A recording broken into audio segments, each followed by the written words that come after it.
¿Ya estamos listos?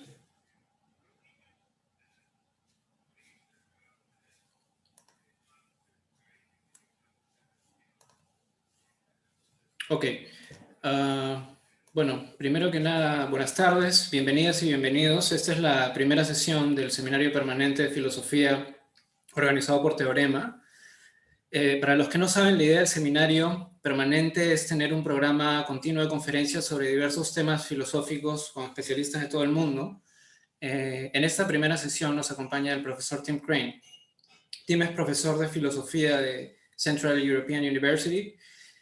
Antes de eso, él fue Knightbridge Professor of Philosophy en la Universidad de Cambridge. Sus áreas de especialización son la filosofía de la mente y de la percepción. Él es autor de numerosos libros y artículos, y es importante mencionar que uno de sus libros más famosos, que se llama The Mechanical Mind, está traducido al español por el Fondo de Cultura Económica. Si quieren saber más información sobre él, pueden visitar su página web, y si quieren conocer cuál es su página web, pueden visitar el Facebook de Teorema. Ahí hemos compartido distintos links en los últimos días sobre esta presentación. Le voy a dar la palabra a Jaime para que explique un poco las reglas de juego de la presentación. Bueno, muchas gracias a todas y todos por conectarse hoy día. Bueno, la dinámica va a ser más o menos la siguiente. Hay algunas personas que están como panelistas, además del presentador Tim Crane, y esas personas van a poder hacer algunas preguntas aclaratorias durante la charla.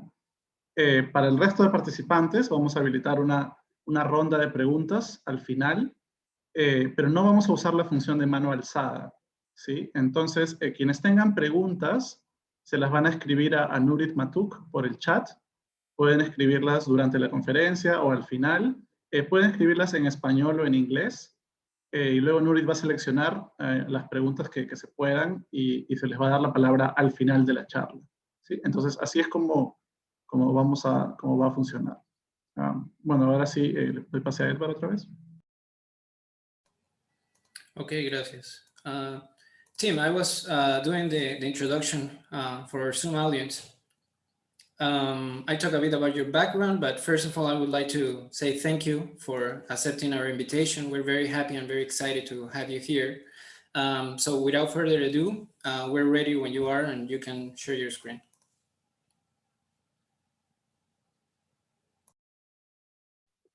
Thank you, Edward. Thanks very much. That's it's great to be here. Thanks for inviting me. It's a strange thing, but it still feels like I'm talking in Peru in some sense. So let me now share my screen.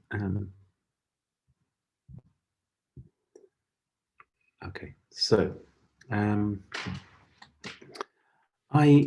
this talk tonight is a kind of work in progress for me. I'm trying to think through what really is the fundamental question in the metaphysics of mind. How should we think about the basic question about the relationship between mind and body? So I'm approaching this in a rather indirect way through a consideration of this well-known zombie hypothesis. I hope that the general point will become apparent as I go on.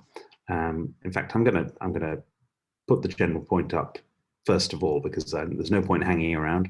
As Williamson says, let there be no vulgar suspense. Well, I'm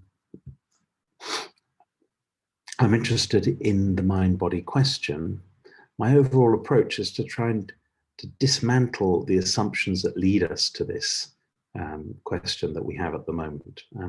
What you have, if you'll know the philosophy of mind at the moment, that the metaphysics of the mind is dominated by a number of moves, a number of positions, and more refined and detailed versions of these positions.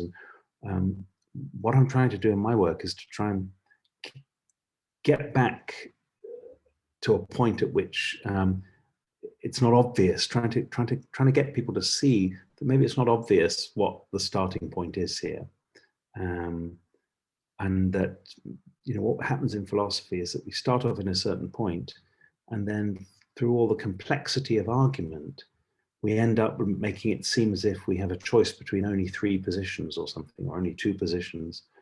And what I want to do in my work is to try and dismantle that and try and get us back to another starting point.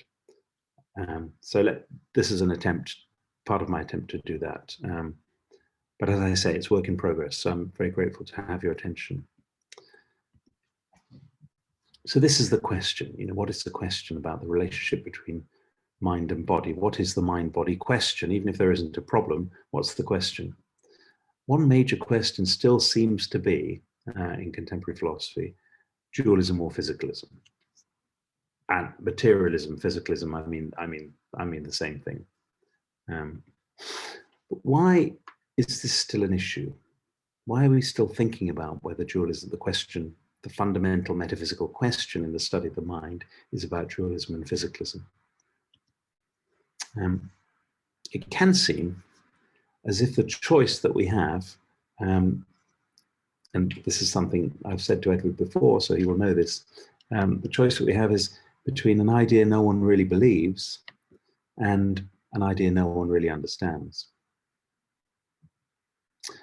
What I mean by that is the idea that no one really believes is this idea of Cartesian substance dualism, where the Cartesian conception of substance is, as Descartes himself defined it, all we can mean by substance is a thing that exists in such a way that it doesn't depend on anything else for its existence.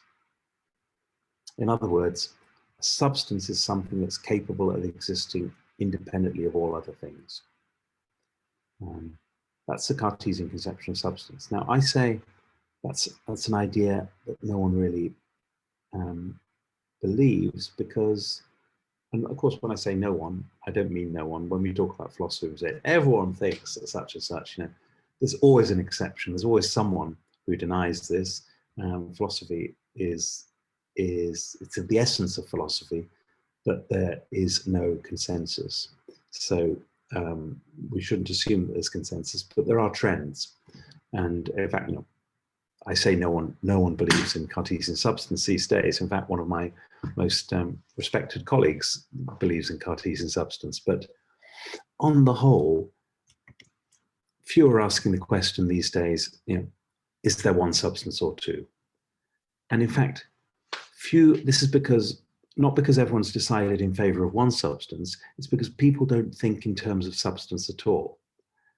Substance is not a primary metaphysical concept as it was in the 17th century for Descartes or for Spinoza or for Leibniz. Now, why that is an interesting question, but if you think of the major leading metaphysicians in analytic philosophy at the moment, so take David Lewis. David Lewis does not form his metaphysics in terms of the idea of substance. Substance is not the question. So for Lewis, the mind-body question can't be, is there one substance or two? Because substance is not one of his categories. The idea that no one really understands is physicalism. And there are many aspects of this, but the most dominant, I would say, I'll say this, then I'll qualify it. The most dominant form of physicalism still seems to me to be the supervenience form of physicalism. Supervenience definition again comes from David Lewis, but here's a statement by Tai, that every possible world, which is a minimal microphysical duplicate of the actual world, is a duplicate simpliciter, that is to say, a duplicate in every respect. Oh, excuse me, I have a bit of a cold. Now, I say no one really understands this. It's partly because no one really understands the idea, really, of a duplicate of a whole world. But even if they did understand that, actually no one understands possible worlds anyway, and there's no consensus on that either. So formulating this fundamental doctrine in terms of a notion like possible worlds is already taking on board quite a lot of machinery that we don't really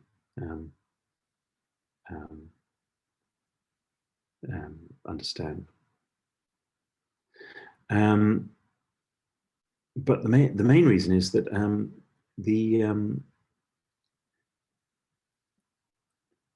the idea of supervenience is that you fix the microphysical properties of the world, and then that in itself fixes everything else. And I think that's the thing that people don't really understand, because actually we don't really have any understanding of the relationship in metaphysical terms or even epistemological terms of the microphysical, the quantum mechanical level, and its relationship to the macro level. These ideas are normally brushed over when people talk about supervenous physicalism in terms of possible worlds, but you would think it ought to be particularly important to a physicalist, since they base their metaphysics on physics, that they have an answer to the question of how does quantum reality relate to macroscopic reality.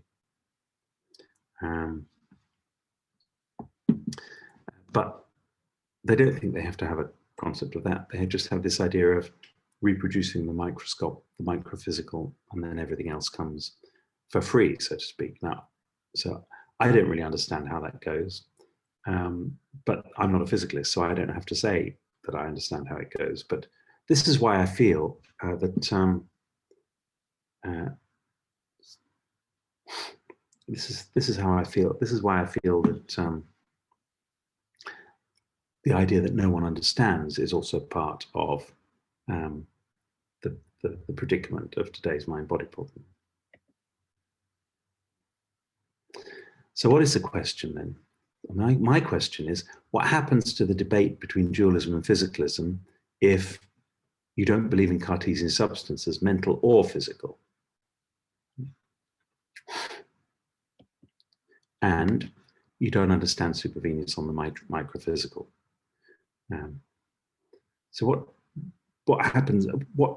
What mind-body question remains if we don't have this starting point?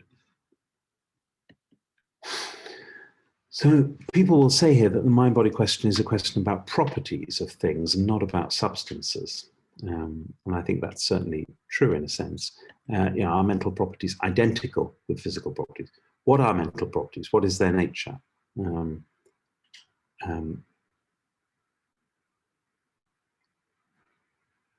Are they identical with physical properties?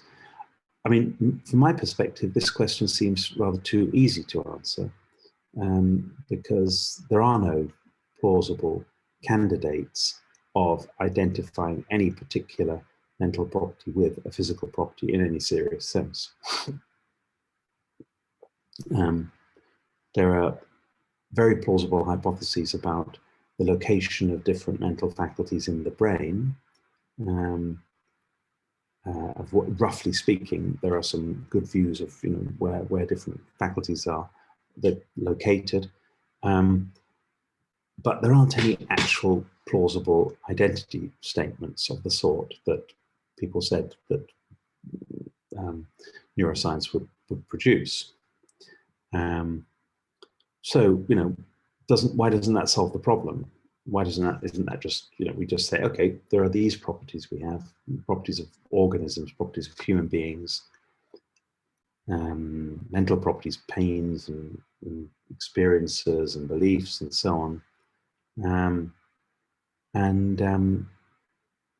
There's no reason to think that any of these properties are actually literally identical with properties of the brain, but human beings have many properties which are not neurological or neuroscientific properties.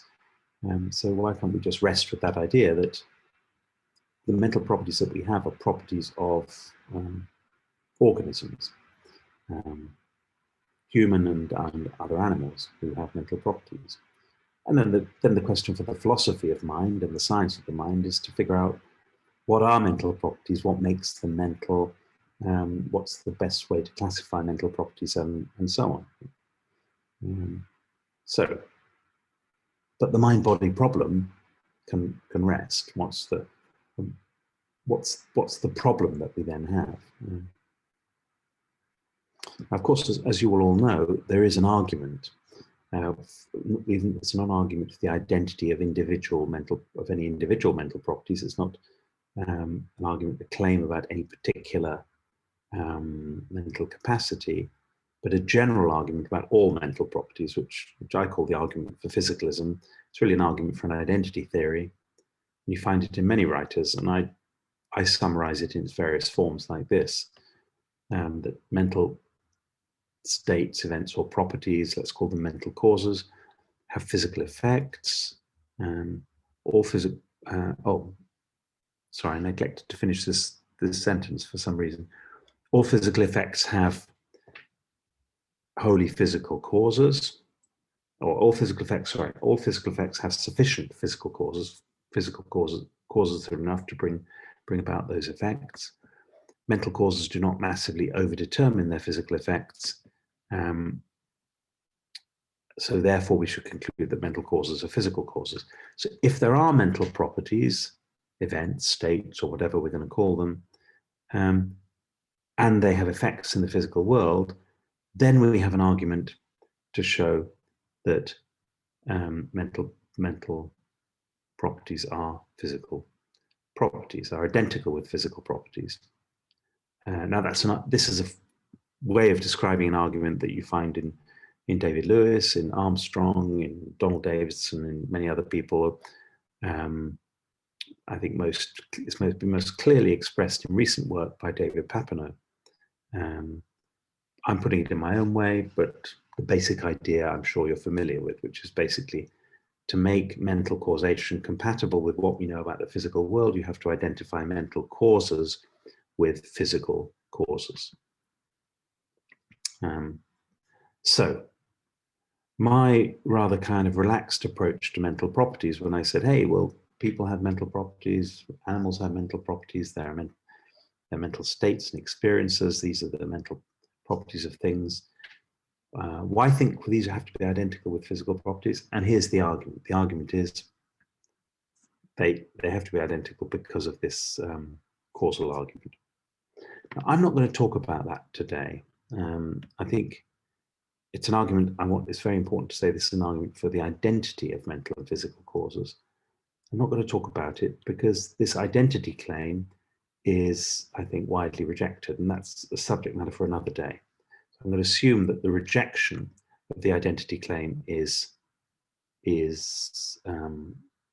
some justification behind it, and that explains the move towards the weaker claim of supervenience. So I'm going to assume that. And by supervenience, I include other things that people talk about today. This is for you, Gabby. It's things like grounding and other concepts, things that relations between mental and physical, which fall short of identity, but nonetheless express some kind of dependence. And that's the basic idea. All this stuff about physical duplicates of our world should really be formulated in terms of the idea that everything is determined by the physical properties of fundamental things. That's the physicalist view. The mental depends on the physical determines the mental. And that doesn't entail identity. Okay, so that's one way or another, that's a standard physicalist view these days, a kind of supervenience physicalism. And the basic idea actually has a connection with the idea of substance. So I was being a bit disingenuous when I said there was no connection with substance, because the question is whether the mental and the physical are necessarily connected, even if they're not identical. So what physicalism is looking for is a necessary connection between the mental and the physical.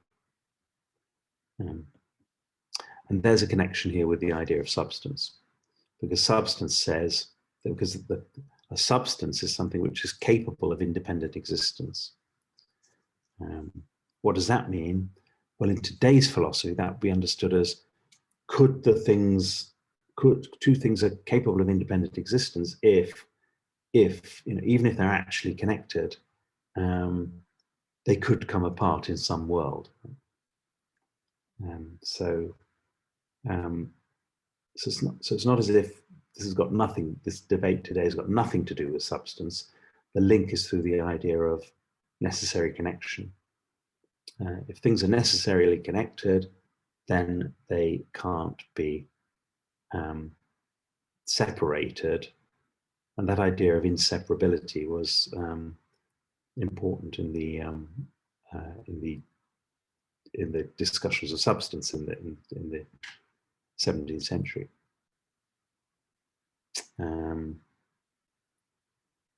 It's not the same idea, and I think it'd be wrong to think that we're just going over the same things that Descartes was going over when we talk about necessary connection in terms of determination in a possible world, or among a set of possible worlds.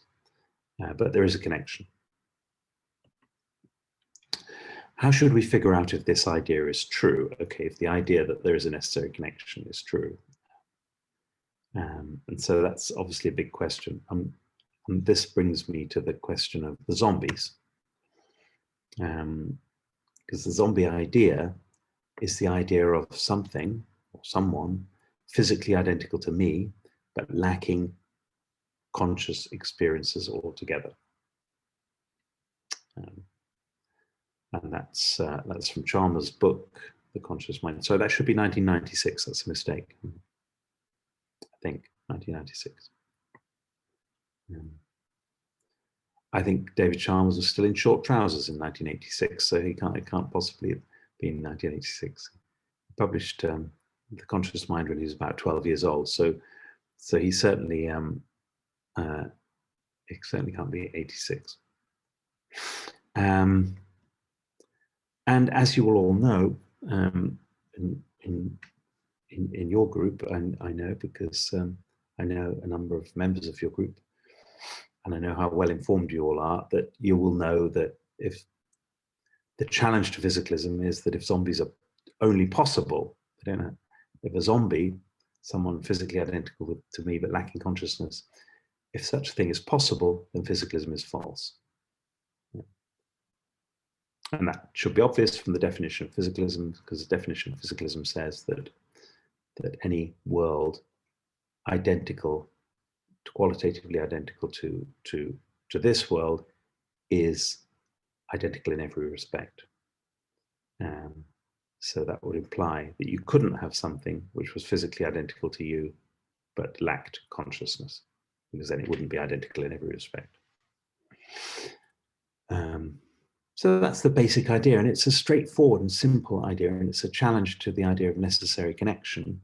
And that's where we are with the mind-body question these days. And I think it's fair to say, and sorry, this is the argument. So I'm sorry, I'm jumping ahead of myself. There's the zombie idea, and then there's the zombie argument. The zombie argument is the argument that goes from the conceivability of zombies via a general claim that what is conceivable is possible, to the claim that zombies are possible, and therefore physicalism is false. And that's the basic idea. I think that thanks in part to David Chalmers, the zombie argument has dominated discussions about metaphysics of mind for the last 25 years at least. Chalmers brought this into relief. My question is, should it? Should it be so dominant? And I say no. This is what I want to do is get away from this framework of thinking about the relationship between mind and body. I want to try and break away from the framework based on necessary connections and counterexamples to necessary connections. If we're going to have a proper understanding of how mind and body relate, I think we need to get away from that idea. So this is my aim. So what I'm going to say in the rest of my talk, this isn't one of those talks where that was the preamble and now I'm going to start the talk. I am actually in the middle of my talk. Please don't worry about this. So I am in the middle of my talk. And what I'm going to say in the rest of what's coming is I I want to say that when you try and work out the details of what a zombie might be, then the idea of the conceivability of zombies is very implausible. But there is a sense in which zombies are conceivable, and that sense is, it's the sense in which skepticism about other minds is conceivable. So I'm trying to express here a kind of tension in our thinking, which is that if you think seriously about what a zombie would involve, then it doesn't really seem seriously conceivable at all. Nonetheless,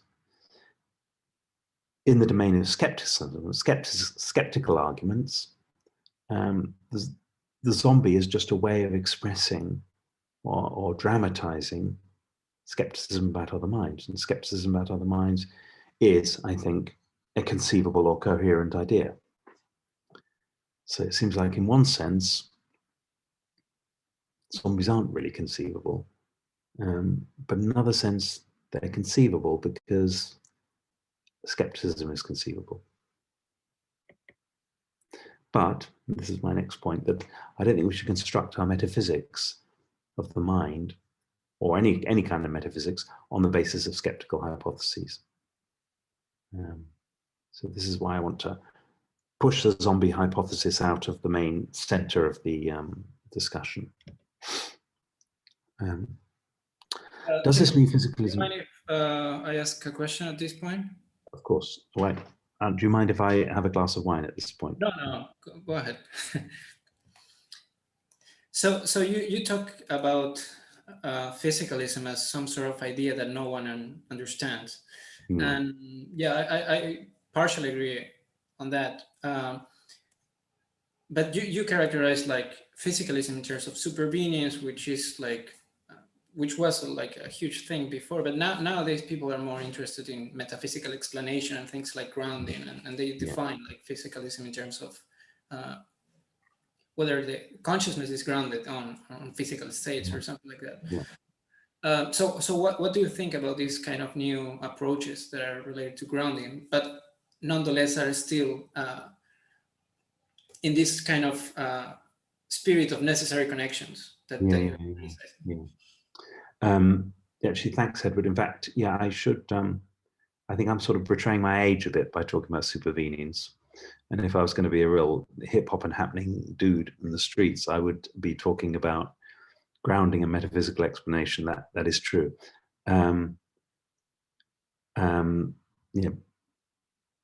Because I'm an old fogey in this respect.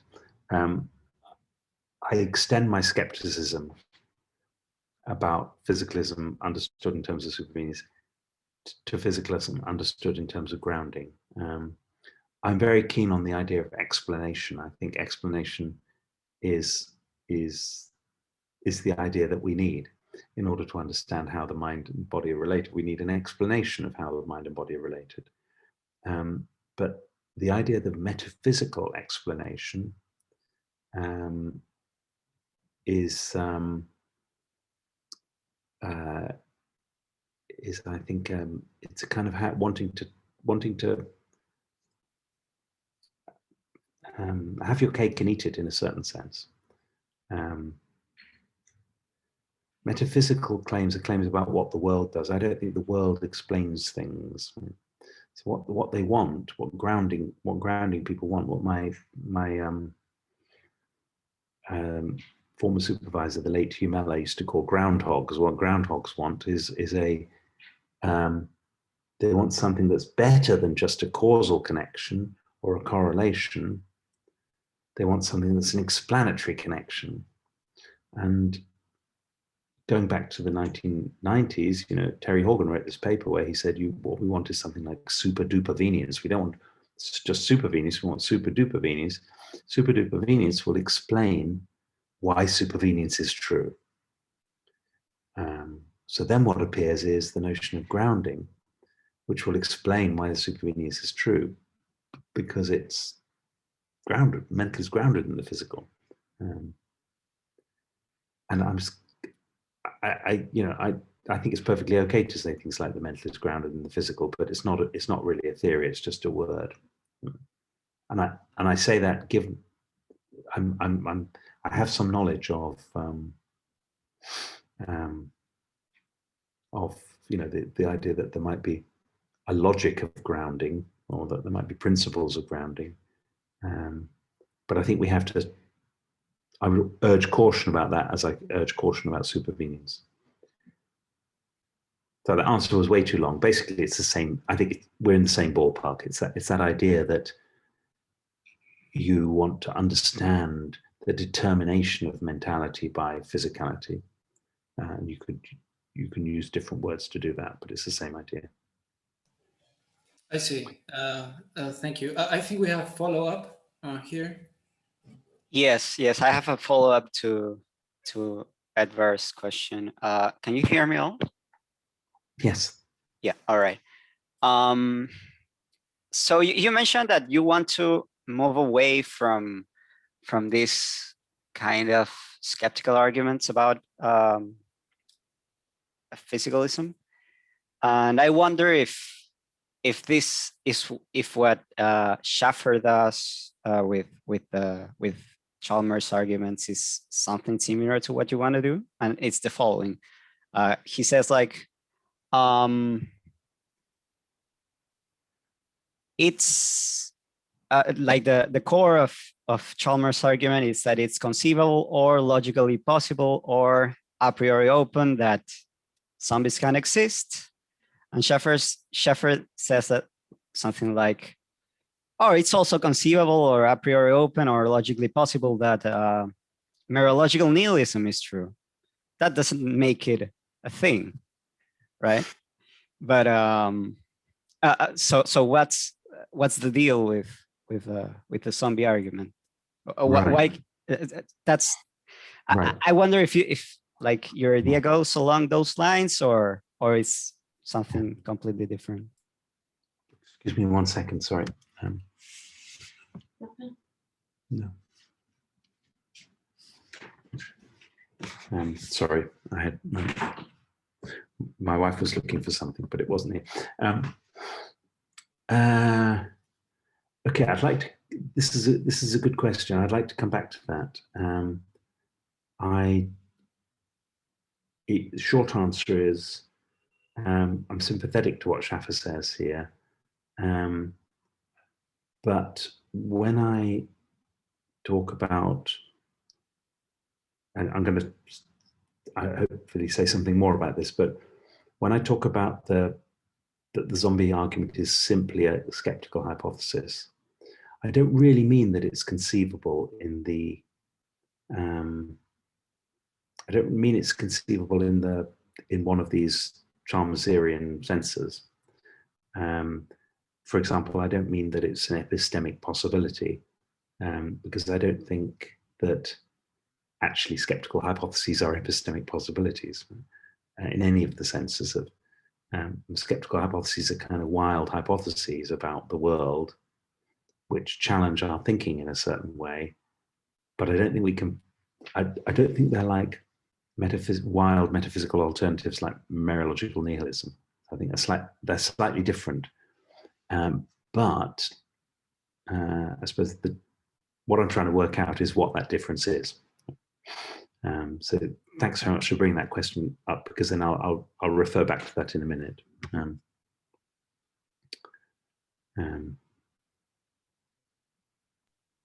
Can I also? Sorry, go ahead. No, okay, yeah, please. Yeah, I was curious just about the way you're speaking about properties, because I mean, recently Williamson has made a point that if you have a coarse-grained conception of properties, according to which necessarily equivalent properties are identical, for instance, and for example, it's very hard to make sense of the distinction between normative properties and non-normative properties, assuming that there are laws connecting one of them to the other. So I was wondering whether you're assuming something like that, because if there are laws connecting mental properties with physical properties, and you have a coarse-grained conception of properties, then it's very easy to get identity between mental properties and physical properties, so whatever physical means, right? So I was just curious about what kind of conception of properties you are working with. So just say again what you mean by coarse grain, so I know what you mean by that. I mean that if necessarily something is F, if and only if it is G, then to be F just is to be G. That's what I meant. Yeah, I think I really, I don't think of properties in that way, yeah. So I think I must have a non-coarse or non-fined grain conception of property. So I think the classic example, I mean, being trilateral and being triangular are necessarily, they share all their instances, or the predicates are necessarily coextensional. But being trilateral is having three sides. Being triangular is having three angles. So, and these are different properties. So, I see. Okay, so you go hyperintentional about properties. I was trying to combine that I was trying to combine that with what you said about grounding and supervenience. right. Because people who like hyperintentional distinction in properties, they usually also like grounding and stuff. I was just trying to make up my mind about this package you are working with, but my feeling about grounding is I totally understand I'm sympathetic to the motives that people have for introducing this idea of grounding as opposed to the other ideas that we're knocking around. But I'm not committed to anything like that. I mean, at this point, I would want to say that I suppose the way I think of these things is properties are features of things in the world.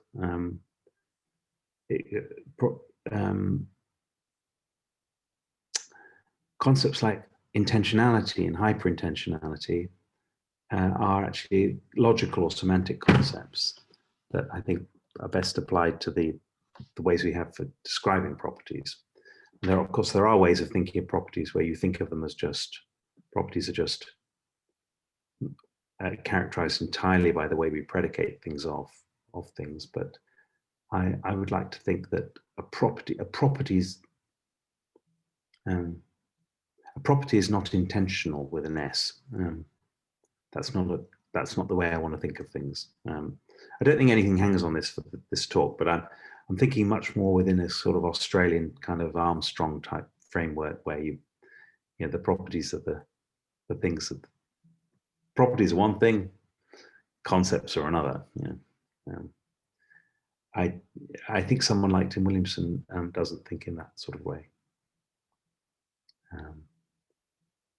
Thank you. Thanks for your question.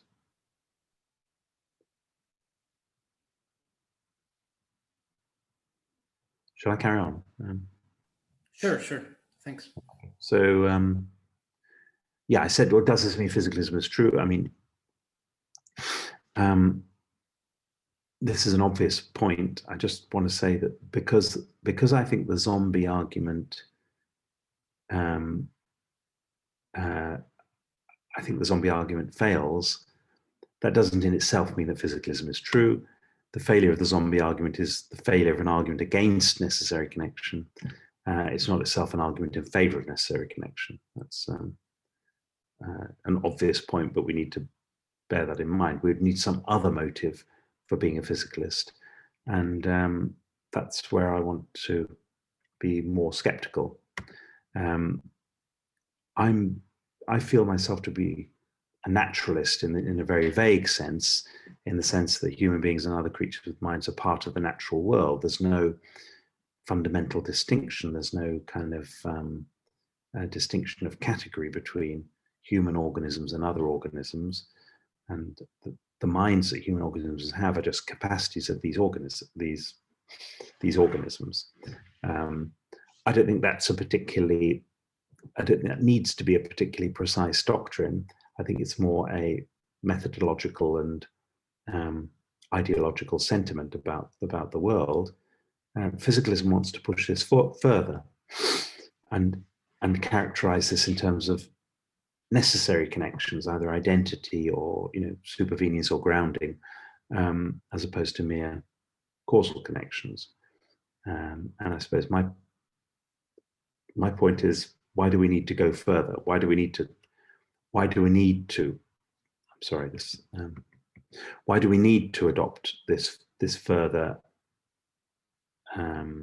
necessary connection between the mental and the physical? What's the motive for that? What's driving that? And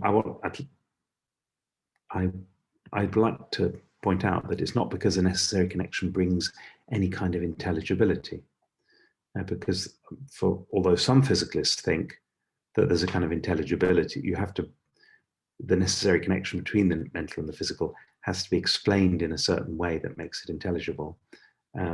Many physicalists are happy with the idea that you just have a brute metaphysical connection between the physical and the mental.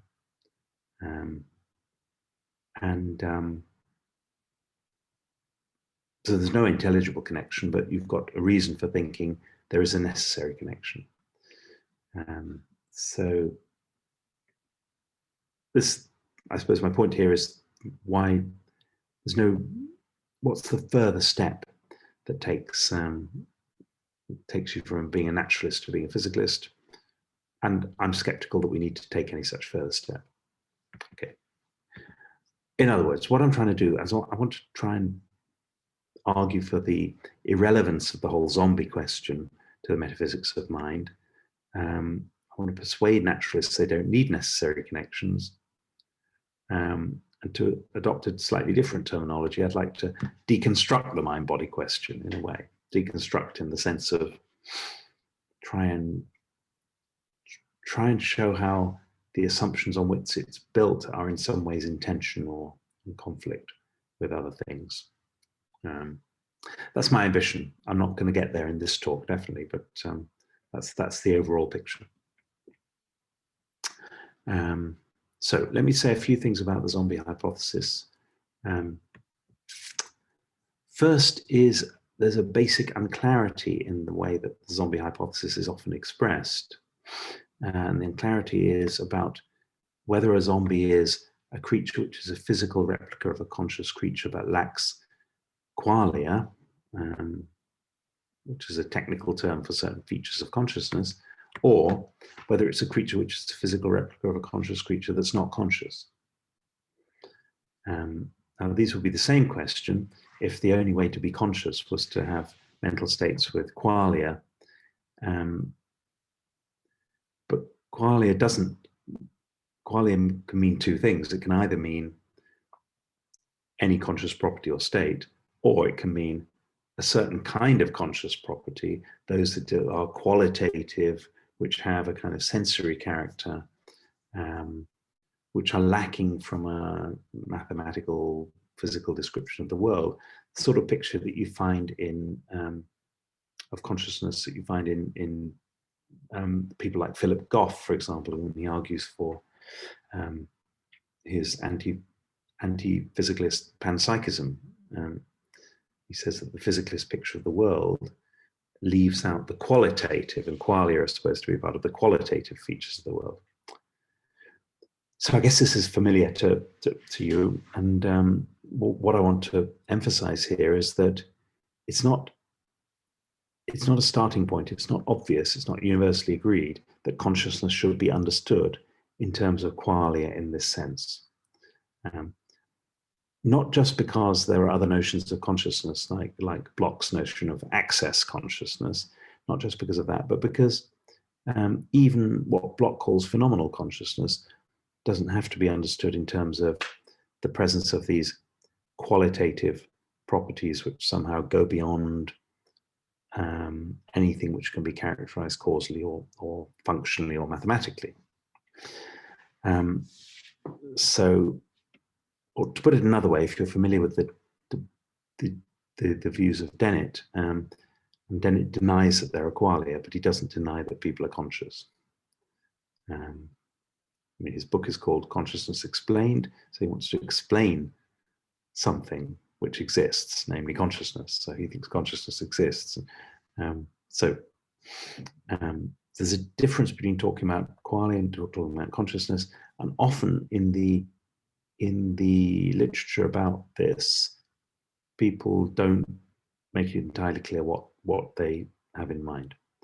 I think when Chalmers wrote about this, he moved between just taking qualia to mean just whatever it is that explains consciousness, which actually is now his use of the word qualia, or to the more demanding view of qualia. Now this matters because if the issue is about qualia in the demanding sense, which is Bloch, as Bloch has defined it, for those who think that the phenomenal character of conscious experience goes beyond the intentional, the cognitive, and the functional, are those who believe in qualia. Right? I mean, that way of putting it is extremely tendentious, because it basically, in introducing the idea of qualia, you've ruled out a functional characterization of consciousness at the outset, because you're saying, I believe in something that goes beyond the functional. I believe in qualia. So then it cannot be a substantial question whether functionalism can account for qualia, because qualia are introduced by definition as those things that functionalism can't account for. Similarly with intentionalism. So this is a very strong notion demanding notion of qualia. And if this is the problem, if the zombie question poses the mind-body question, and if the zombies are formulated, the notion of a zombie is formulated in terms of the notion of qualia, then there can be no mind-body question and no problem of consciousness, no hard problem or anything, unless there are qualia in this sense. Now, maybe some people think that by denying qualia in this demanding sense, you've eliminated the mind-body problem, but I think that isn't true. I think qualia are controversial, but the existence of a mind-body problem is not. The notion of qualia has a sort of 100-year or so history.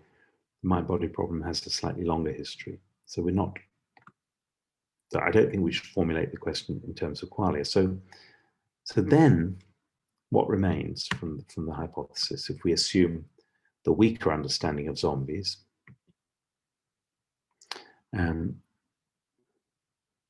what is a zombie? A zombie is something which is a physical replica of, say, me, but lacks consciousness. Forget about qualia and all that. We're just talking about lacking consciousness. The physicalist thesis is that consciousness is determined by the physical. The zombie hypothesis, in the absence of any further detail about the nature of these states, is a hypothesis that the physical could be the same, but without consciousness. So one way to look at this is to say that the zombie hypothesis simply is the hypothesis that consciousness is not determined by the physical. Without any further detail, that's just what the hypothesis is. Now, physicalists, interestingly enough, say that this is, usually say, I'm not sure, they say that this is conceivable, even if it's not possible. So the issue becomes how you get from conceivability to possibility. And they say it's conceivable because they say the falsity of physicalism is conceivable. So if suppose you're a physicalist and we don't think physicalism is a necessary truth. You think it's a contingent truth. So you think, yeah, I can conceive that physicalism isn't true. I can conceive that it isn't true that the physical determines the mental. Physicalists often assume that this kind of thing is conceivable. But what does it really mean to say that this is conceivable? And this is the question I want to ask.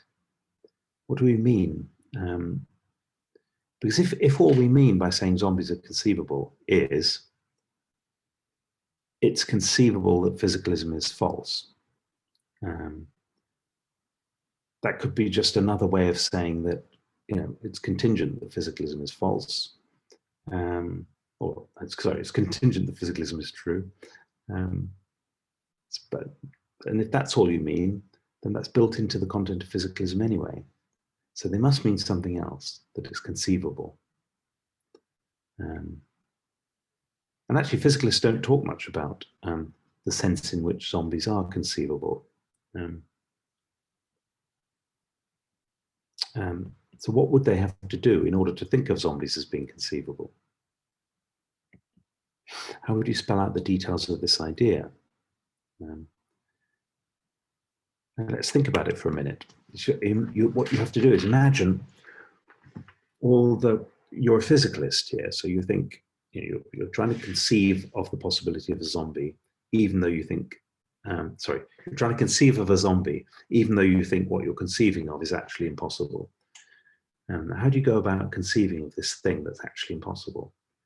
Would you imagine the causal and physical bases of the mental state? So you imagine your brain, whatever it is that sustains your brain, the rest of your body, all these things. You imagine all these things,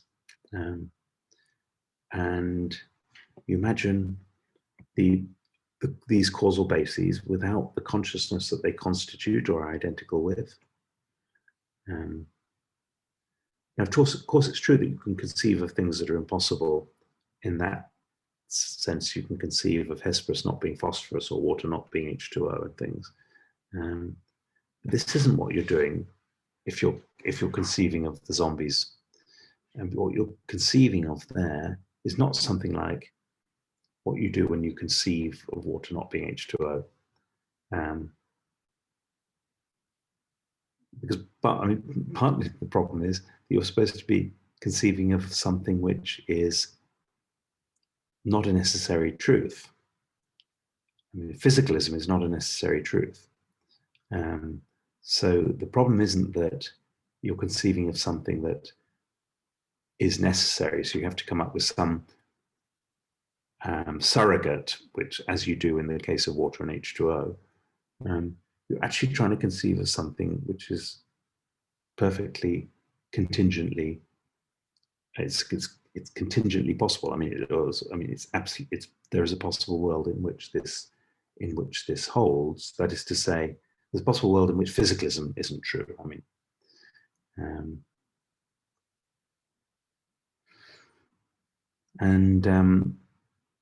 This, I think, is actually really, if you actually try and think of the details of someone, you think someone's got a brain, they've got all the bits that hang together like a brain, and these brain states causally interact with things that make people say things.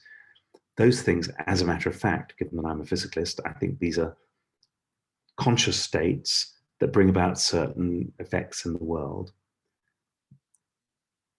How am I supposed to think this is actually conceivable? Unless I think that consciousness is this qualitative kind of layer or this veneer that I can sort of strip off all my mentality while keeping the mentality the same.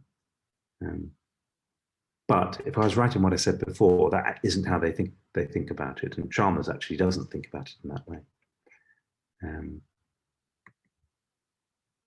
So what I want to express some skepticism about this starting point, which physicalists often say, it's okay, we can say zombies are conceivable. We just don't think they're possible. I know some of them don't say it's conceivable, and that's absolutely fine. I want to express some skepticism about that. That they should not even admit that the zombie is conceivable, because they don't really know what they're conceiving. Unless it's merely the proposition that physicalism is false. Of course, they can concede that because they think that physicalism is a contingent truth. So what I mean is conceiving in detail. That's what I mean, not just physicalism might be false. Now, I want to support this point that actually it's really hard to seriously conceive of how these things might come about by thinking about the zombie argument against functionalism, because of course Chalmers didn't invent the idea of the zombie. The zombie was there in what Bloch and Fodor called absent qualia. And actually Robert Kirk, the English philosopher, I think talked about zombies in the 1970s. Chalmers perfectly acknowledges this. So it's been around for a while.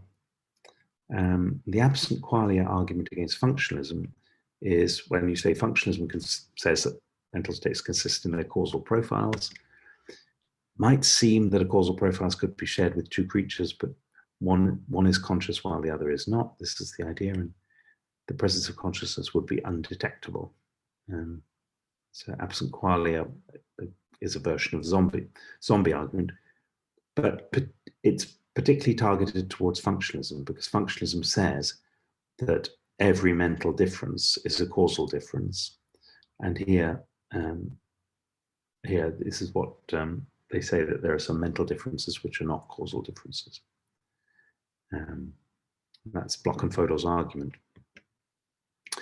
And then Shoemaker famously argued in 1975 that the part of the causal profile of a qualitative conscious state is to cause us to believe that we have conscious states. And if it didn't have this causal role, then we wouldn't know that we were conscious in our own case from introspection. I mean, Shoemaker's argument is much, much more sophisticated than this, but I'm just indicating the general line. So if each of us know that we're conscious in our own case from introspection, then we know that zombies are impossible, because we know that someone couldn't be in that very physical state, that very functional state, unless it had been brought about by the presence of a qualitative or conscious state. Now this argument is, although it's, Functionalism and Qualia is a kind of classic paper, it's not, I think it still doesn't get the credit that it deserves, partly because we got sidetracked here into the question of how we know our own mental states, the question of self-knowledge, and whether a causal account of self-knowledge is correct. And Chalmers objects to Shoemaker's assumption of a causal account of self-knowledge. But there's a more general point, it seems to me. The more general point is that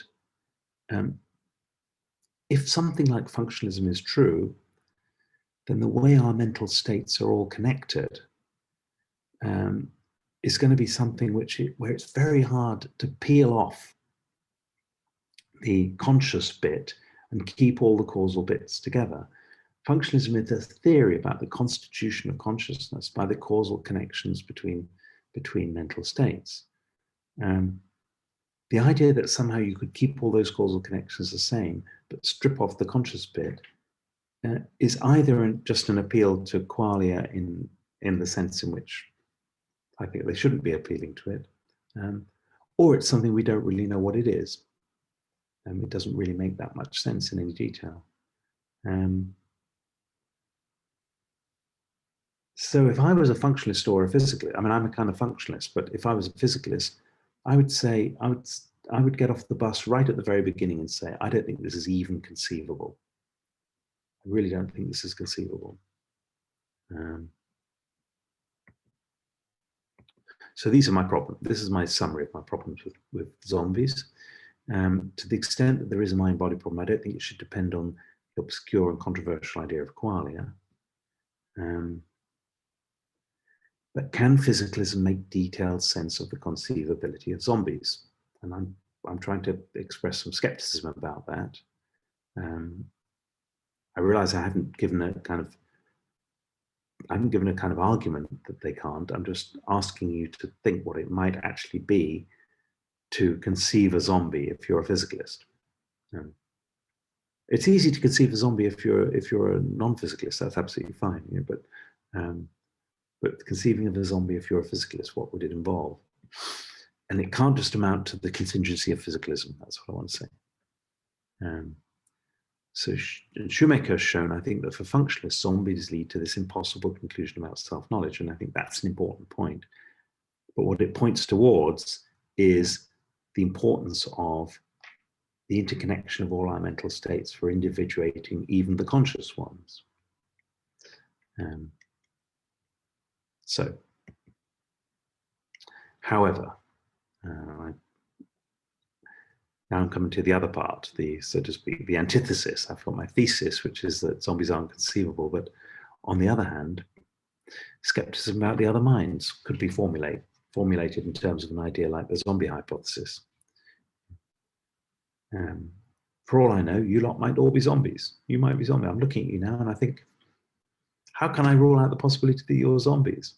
You're on a Zoom screen. I mean, you look like human beings, but then so is everyone else on a Zoom screen. There might be nothing going on inside. So this is the skeptical hypothesis about other minds, right? And I kind of think that's conceivable. It's coherent. I kind of think I can't knock that out by saying I'm a physicalist, and I think, supposing I was a physicalist, I think if I was a physicalist, I couldn't, in all honesty, knock out skepticism about other minds by saying, but my mind is in my brain, and I know my brain is in here. And I know you've all got brains. I can go and scan your brains. I can look at your brains, that doesn't seem to be the point. Right? So this is my kind of paradox in a way. Zombies still seem conceivable in some way. If skepticism is a real question, then I think you don't really engage with it by denying zombies. That's what I feel. I feel that a physicalist, and you may disagree here, but I feel that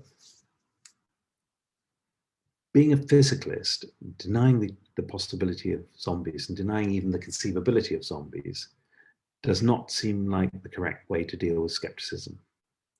And so in the last part of my talk, I want to say that denying the conceivability of zombies and accepting the skeptical question seem to be in some way compatible.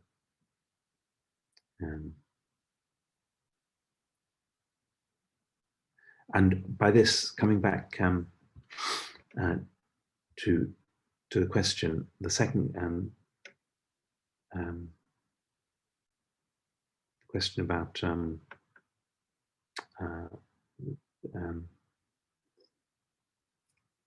sorry, I can't see your names on the screen, but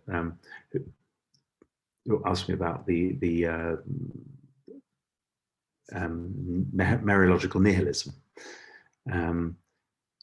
I don't think it's quite like that. I don't think it's quite like that there are these wild metaphysical hypotheses and we just don't give them that much credence. We don't have to take them into account. It's rather that skeptical hypotheses are something different. And they are in this way compatible with what we think about reality. And I'm going to give a few illustrations of that in the final few minutes of my talk. Tim, can I ask you a question? Sure. I think this is super quick, but I guess I just had a clarificatory question of what you mean by conceivability. So I guess people use it in quite different senses. So yeah, I guess I'm just curious, like that kind of sweet spot that's not exactly the Hesperus and phosphorus kind of thing, or if it's just that. Yeah, that's actually that is a great question, which goes to the heart of my talk, which is I'm not specifying anything in particular for what I mean by conceivable. I'm appealing to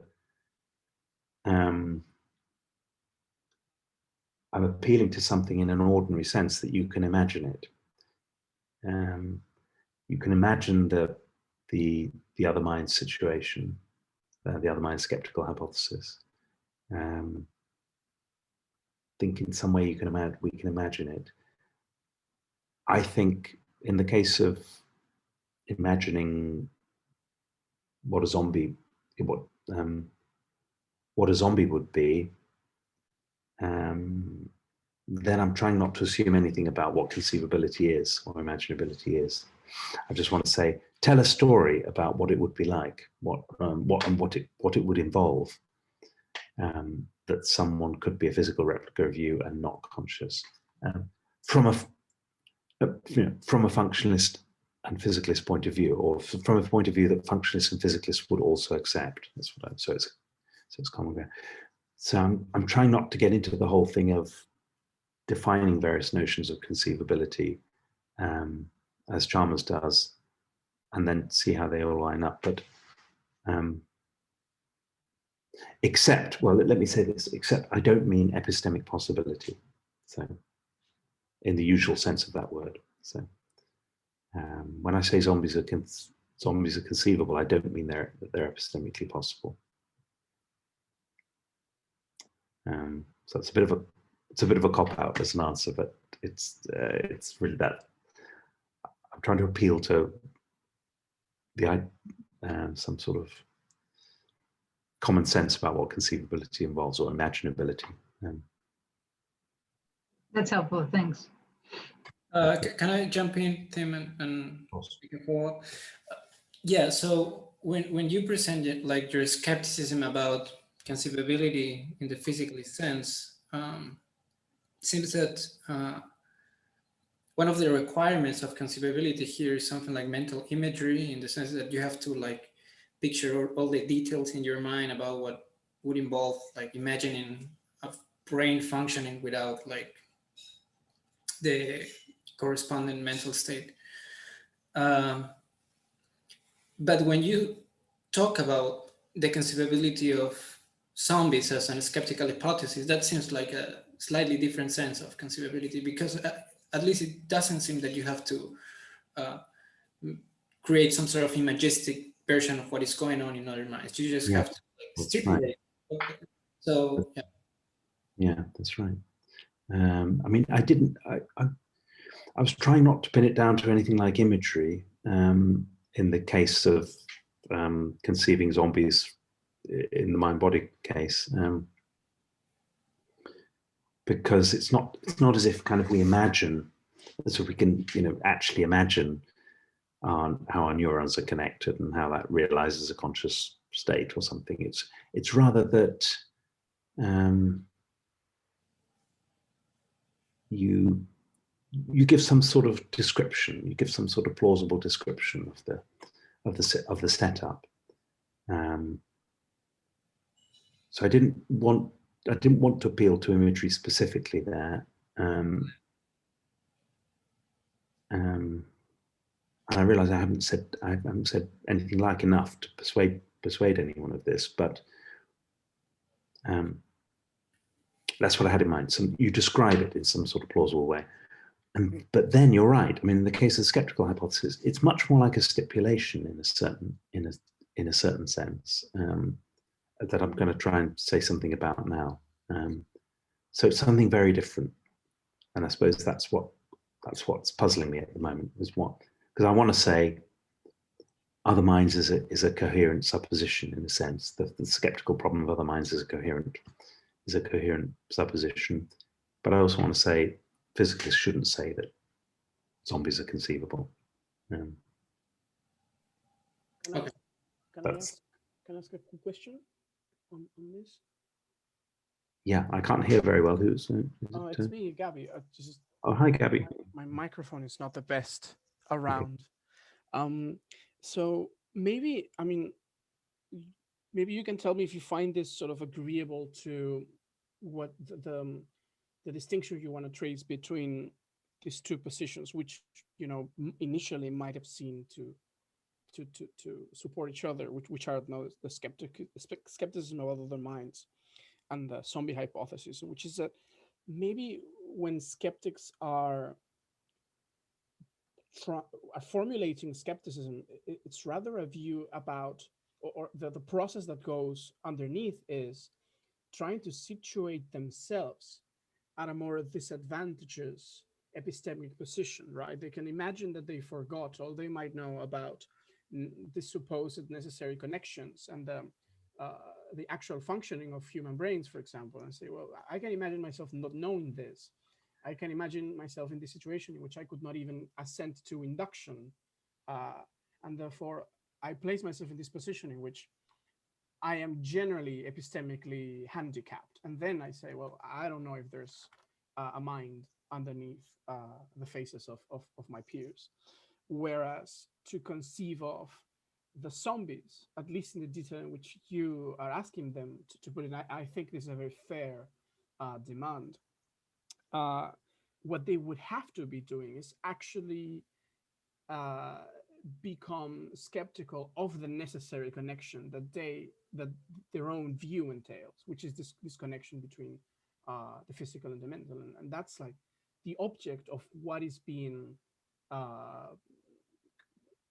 what is the object of the attitude. In one case, it's the relation itself, and the other is the general epistemic access of the person and the sort of position they occupy. Maybe you find this agreeable, maybe you don't. It's a good question, Gabby. I think it's not. I think it's not quite what I'm after, because it's a little bit more like the epistemic possibility idea. You see, if you're in a position where you don't know whether water is H2O, right? Because we haven't discovered that yet, right? As a matter of fact, water is let's suppose water is necessarily H2O.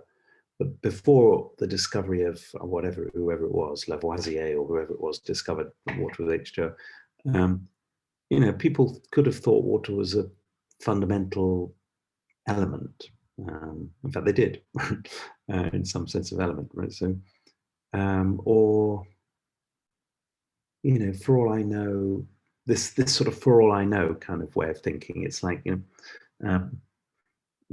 for all I know, the Queen might be dead now, Queen of my country. Maybe she died, for all I know, because I haven't, I've been away from social media for an hour and 15 minutes, so I'm out of contact with my country. I don't know what's going on, for all I know. But in fact, she's not dead. So, I don't know.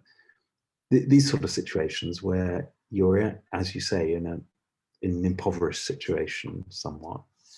So I don't think skepticism is really like that, because I think we're in the best situation that we could be in with respect to the external world,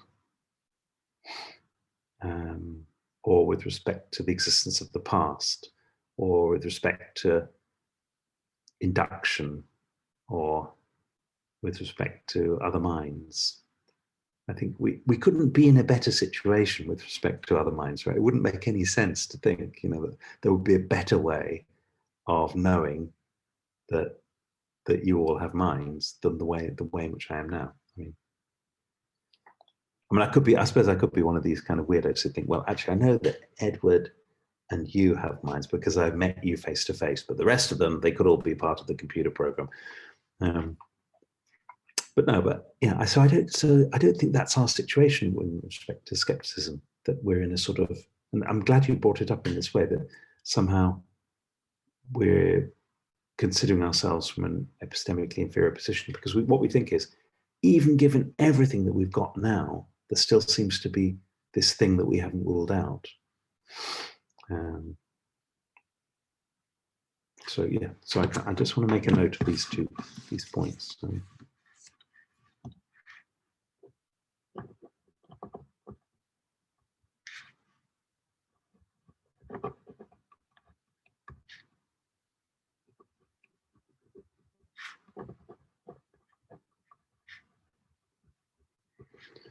Okay, thanks. That's really helpful. Both those questions, very helpful. Can I make a quick question? Sorry to jump in. Hi, Tim. Can you hear me? Yes, yeah, hi. Hi, Tim. Yeah, sorry to interrupt you again. So I'm just wondering, what if physicalism is postulated as a necessary claim? So if it's postulated like that, don't you think that if a zombie case is possible, then that physicalism really gets affected? Because of course, it's physicalism is it's a contingent truth. Then it's not really informative. But what do you think about physicalism as a necessary claim?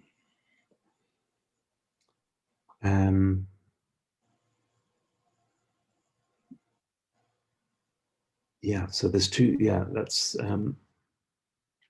two things here. I mean, one is the necessary determination of everything by the physical, which the idea that in our world, things are determined by the physical.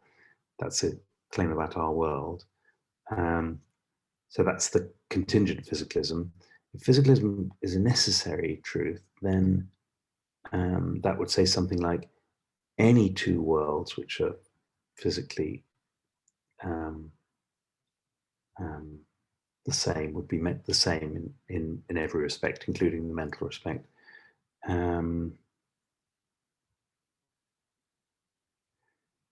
I think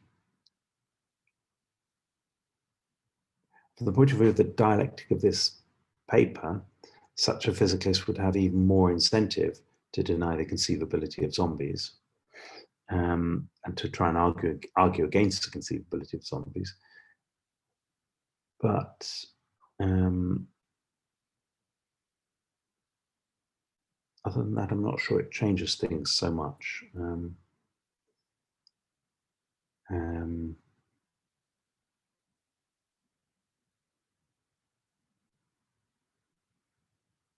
Because in both cases there's a necessitation. It's just whether it's the necessitation is something that holds at all possible worlds, or whether it's just any world that is a duplicate of this world would have to be a duplicate in every respect.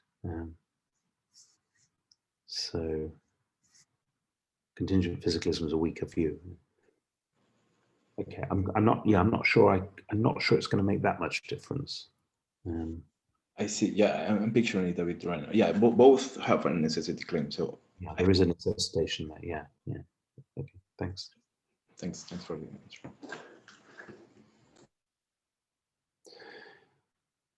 answer. Okay, shall I carry on with the last few points, and then we can discuss Yeah.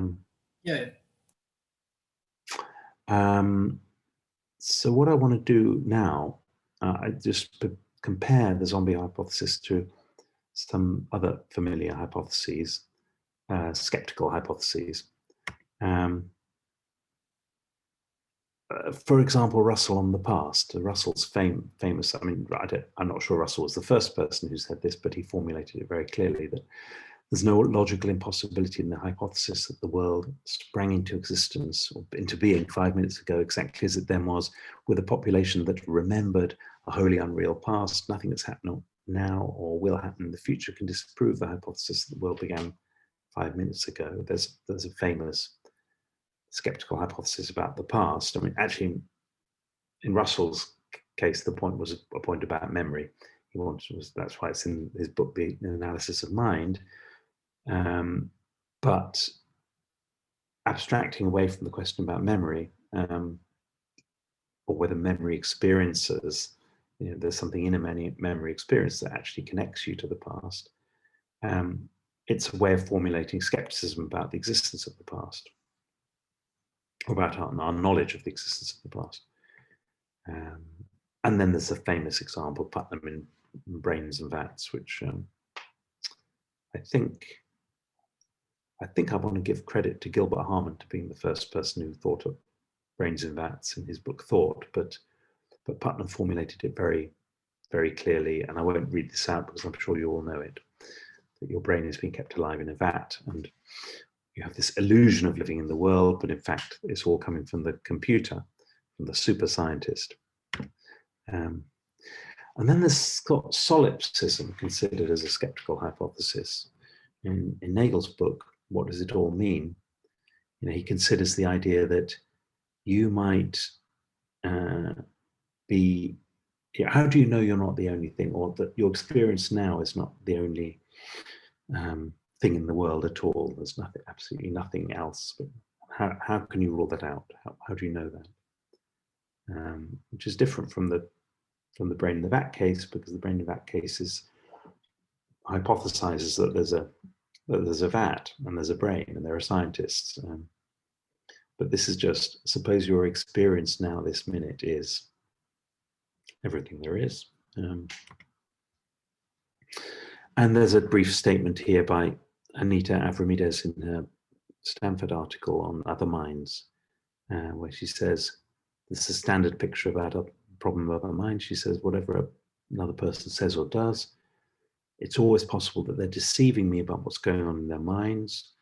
An extreme version of this leads to the thought that I'm entirely deceived and others are mere automata or zombies. This conception of mind leads to the traditional epistemological problem of other minds. Now, she's actually someone who thinks that you can destroy this epistemological problem by having the right metaphysical conception of the relationship between mind and body, but what she states here is the traditional problem of other minds.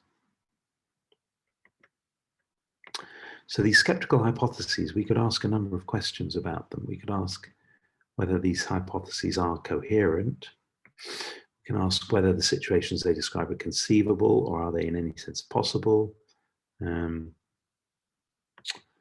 the question I'm interested in, though, is whether, if they are conceivable, how should their conceivability affect our theorizing about their subject matter? I said coherence, conceivability, possibility. I think that's when I was, I think now I just want to use the word conceivability here. How should their conceivability of these things affect our theorizing about their subject matter? In other words, so, I mean, well, one approach would be to say that skeptical hypotheses can be undermined by transcendental arguments, you know, an argument of the form that if such and such a thing is possible, then the past exists, or if experience exists in a certain way, then if experience exists, the past exists, then therefore the past exists. Or, if my experience exists, that presupposes the existence of other minds, or something like that. Maybe something like a Putnam's argument against brains and vats is a kind of transcendental argument that if you did have this experience, then, and you were able to talk about the brain in the vat, then that would show that you weren't a brain in the vat. I mean, what I mean is, if you had this experience you're having now, the experience where it seems as if you're in a room. So, and then of course there are these Wittgenstein-style private language arguments, which are supposed to show that experience on its own is not deeply possible in any sense. So you undermine the skeptical hypothesis. This isn't my approach here. I don't want to take that sort of approach. I can see that you could take that approach if you worked out the detail of the argument against conceivability of zombies. You could take that approach to the problem of other minds, but I'm not taking that approach. I want to say that these hypotheses are in a certain way conceivable. I say maybe even possible. I'm not sure about that now, actually. Now I want to be fiddling around with conceivability and possibility all week, and I'm not sure. I think I just want to stick with conceivability. But why should these hypotheses constrain metaphysical theorizing about their subject matter? That's my question. Why should we think that if the only sense in which the zombie hypothesis is conceivable is that it's a skeptical hypothesis, why should that worry us about our account of mind and body?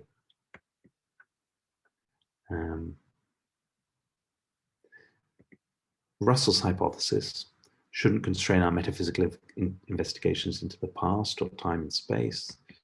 The brain in the vat hypothesis should not constrain our metaphysical understanding of the mind, I want to say, and I've kind of changed my view on this for what it's worth. It's not of any great interest, but I changed my view. I used to think the mere conceivability of the brain in the vat idea was enough to show that we could think of the mind as kind of metaphysically separate from its environment. But I think that's wrong. The solipsism hypothesis shouldn't constrain our metaphysical theorizing about the self. And the zombie hypothesis should not constrain our understanding of the mind-body relation. I should add something about skepticism about induction here. I haven't thought about that connection too, but that will be another example. So this is where I want to end up. I want to say, okay, whatever sense we make of the skeptical hypothesis, it's not something that should be at the forefront of our understanding of the mind-body relation. And these other skeptical hypotheses and their relation to their subject matter is supposed to be support by analogy, but we shouldn't be doing that in this case either. So just one example here. There are two ways basically of conceiving of the brain in the vat, or even of an evil demon if you want. One is the skeptical hypothesis. And when people say, you know, so I suppose I could be a brain in a vat. He said, well, what do you mean you could be a brain in a vat? What sort of vat would it be? What would be in the vat? What is this liquid that you talk about, these nutrients? What sort of thing is that? Do you know what that is? And where are the nerves that, where would you stop the brain? Would you stop it at the brain stem, or would you stop it at would you keep the spinal column in there, or would you just have the cortex and all the top bits? And the skeptic says, don't worry about the details. You know what I mean. You know what I'm on about. You're missing the point if you say this. I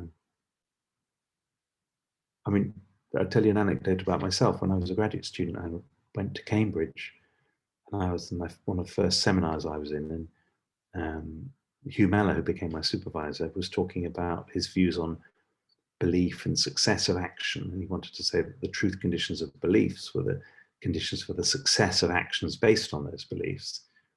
And I was a sort of naive first-year graduate student. I just said, but surely, you know, it could seem to you that your actions were succeeded if you were deceived by an evil demon, you know.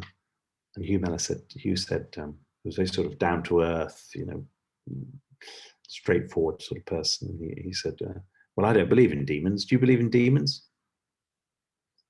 And I thought, what's that got to do? I thought this was philosophy. I thought we were allowed to say, surely we're allowed to say, I'm deceived by an evil demon without having to believe in demons. Surely we can do that.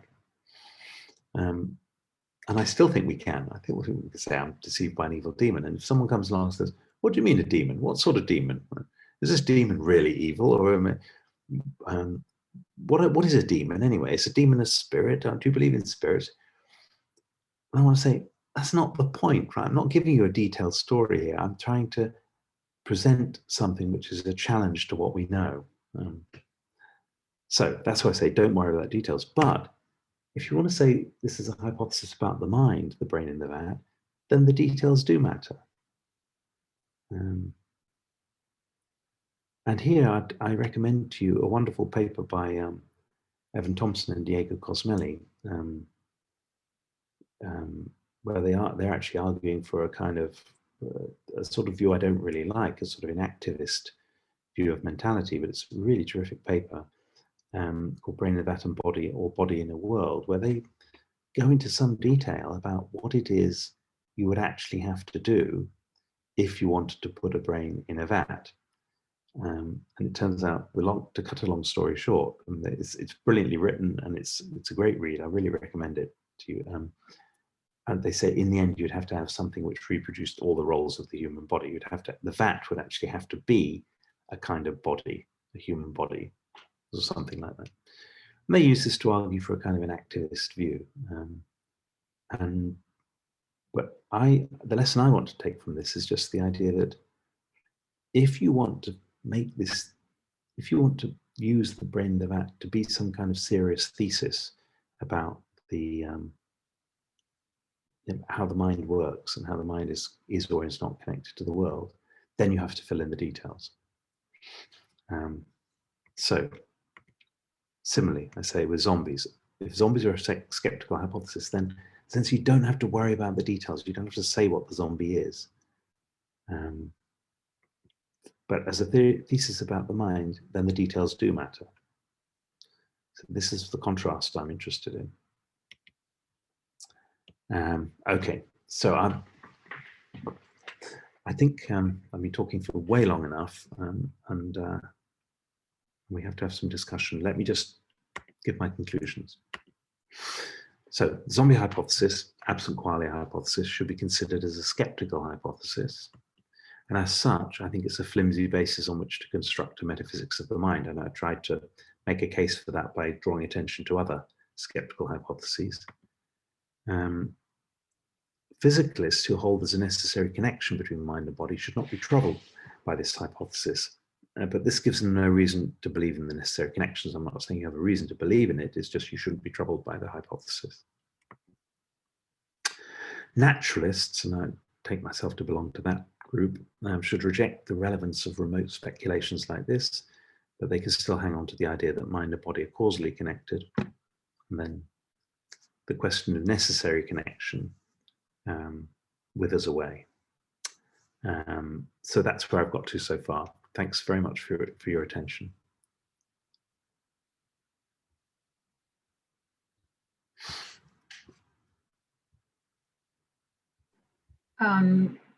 Thanks for that amazing talk. I'm gonna now switch to speaking Spanish to introduce the questions and have like a little, okay. Entonces, como dijo Jaime al comienzo de la charla, quienes tengan preguntas me las pueden enviar por interno, no levantar la mano, y ahorita le voy a ir dando la palabra a distintas personas. Si alguien tiene una pregunta en castellano, la pueden mandar en castellano y yo la traduzco, la puedo decir en inglés para Tim.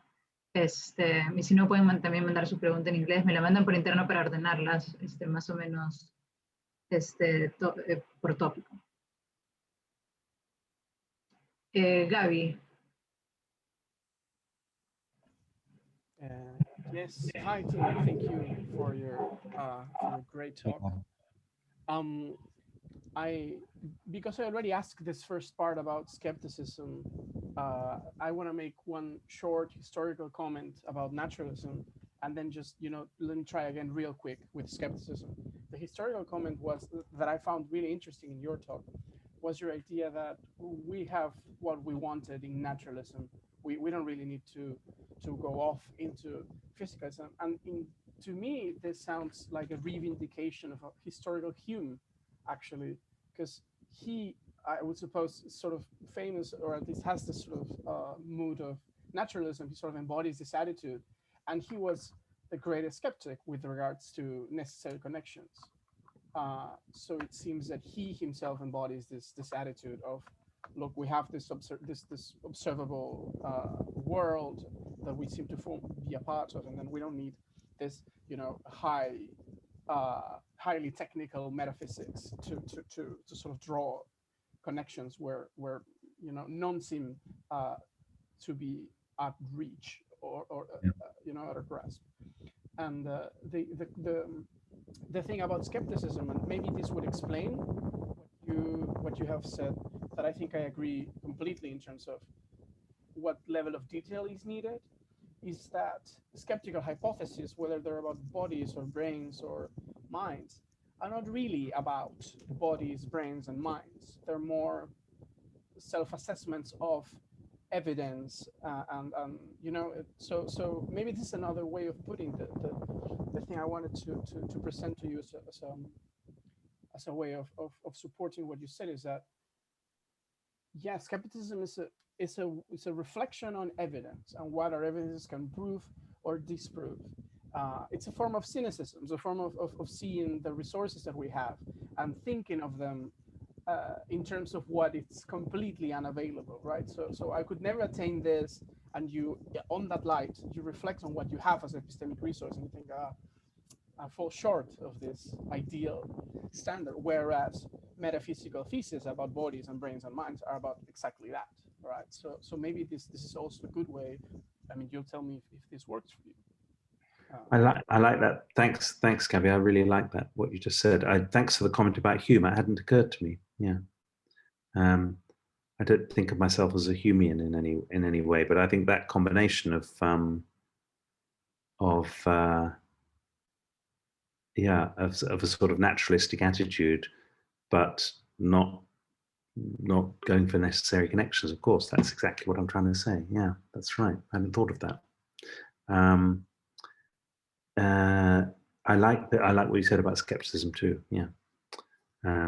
I'd push it further. I'd say it's not just about evidence, but also about knowledge. So knowledge, or if there's something else, justified true belief, or something. If you don't, I mean, even if you think knowledge is a bogus concept, you could still pose skeptical questions, I think. Yeah, so thank you. Victor? Hi. Hi. Hi, Tim.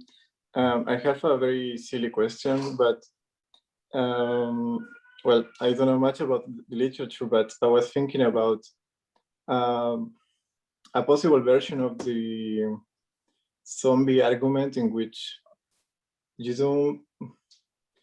So because the zombie argument is formulated in terms of whether you can imagine creatures that have the same physical features that we have, but that doesn't have consciousness or qualia. But I was thinking about situations in which, I don't know, people is in a state of coma, or they are under anesthesia, and I was thinking if those kind of situations can also support this. Can be a down to earth version of the zombie argument. Yeah, so it would avoid the problems with conceivability and yeah.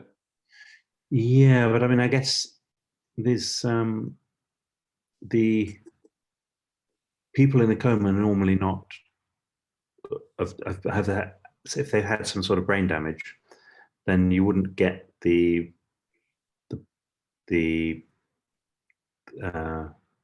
non-zombie version of that person who had a physical brain exactly the same as them. So they would violate the idea of being the condition of being physical replicas, I guess. Yeah.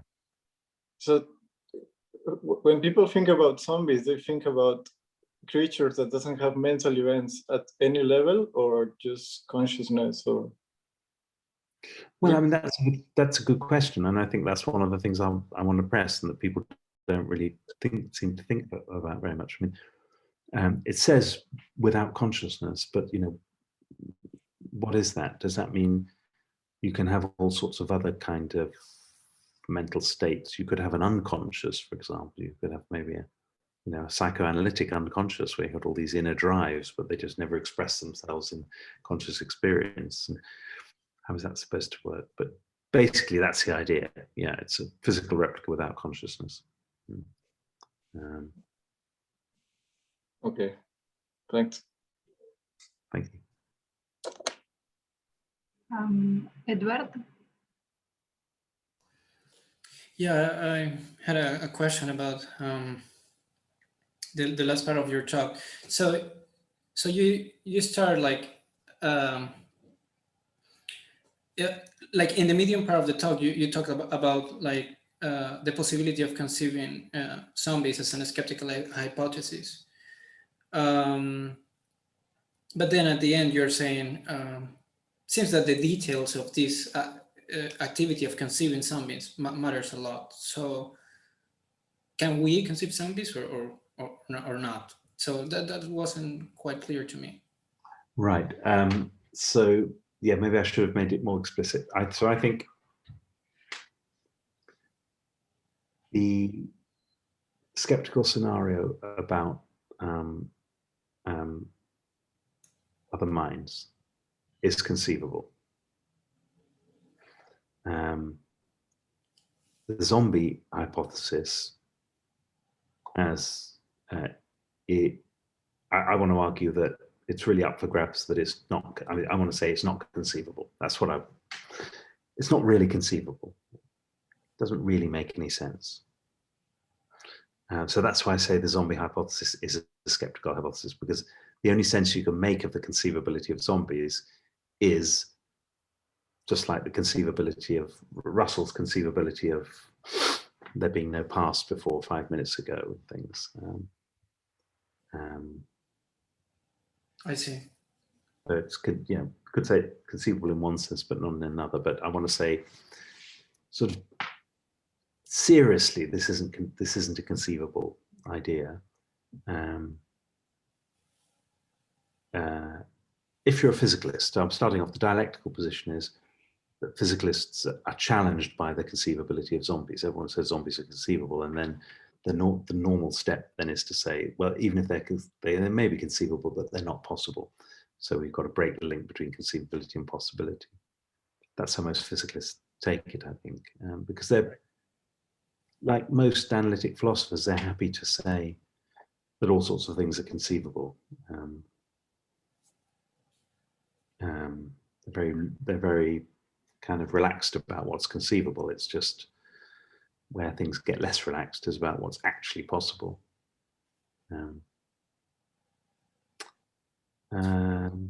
So anyway, all I'm saying is, so, Howard Robinson, my colleague who's a dualist, who you know, of course, is he would be perfectly happy saying zombies are conceivable, but then he's a dualist, and he would tell you how it works out, that they're conceivable because that's how things are actually. Sorry, the separability of the mental and the physical is how things is a consequence of the fact that they are separate. I see. Okay, so I know you don't like this kind of old-fashioned necessary connection approach, but I was wondering, what would you respond if this traditionally minded philosopher of mine says something like, okay, you're saying that the zombie hypothesis is like conceivable as a skeptical hypothesis.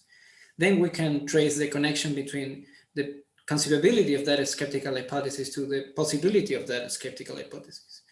So then zombies are possible, or something like that. Would that work in a sense, or is like more of the same? I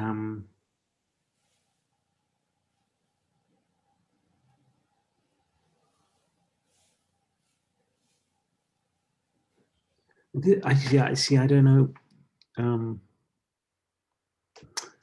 This relates to the question.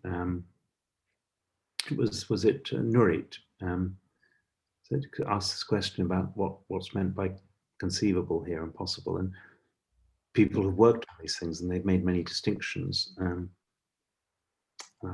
was trying not to commit myself to anything like that. I kind of think that the way people think about skeptical hypotheses is that they're kind of possible. You could be a brain in a vat, right? You don't say it's conceivable, but it's not possible. Right. It's the way, if I think of my training in skepticism and the courses that I've taken on that, and the skepticism that when I teach skepticism, I say, you could be a brain in a vat, or all these people could be. So I talk about possibility. All these people could be zombies. So I don't think it's a big deal for me that I say that these skeptical hypotheses are possible. So what do I mean by that? And that's a good question. Whereas the way the argument goes in the zombie argument case, in the mind-body case, is that it's a really big deal to move from being conceivable to being possible.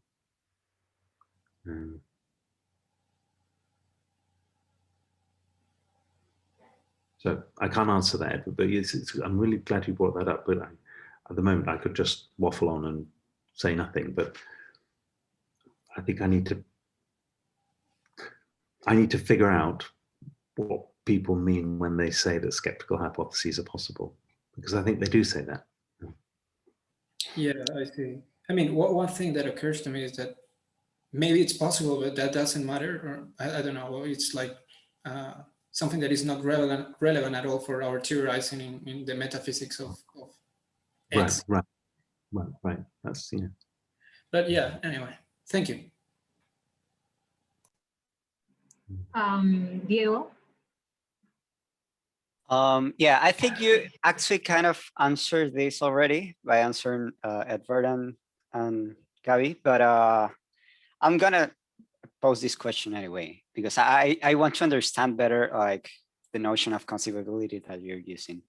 On the one hand, you say that as a skeptical hypothesis, the details don't matter for conceiving these scenarios. But on the other, it seems to me like you're using a notion of conceivability that it's kind of demanding, or at least more demanding than logical possibilities, say.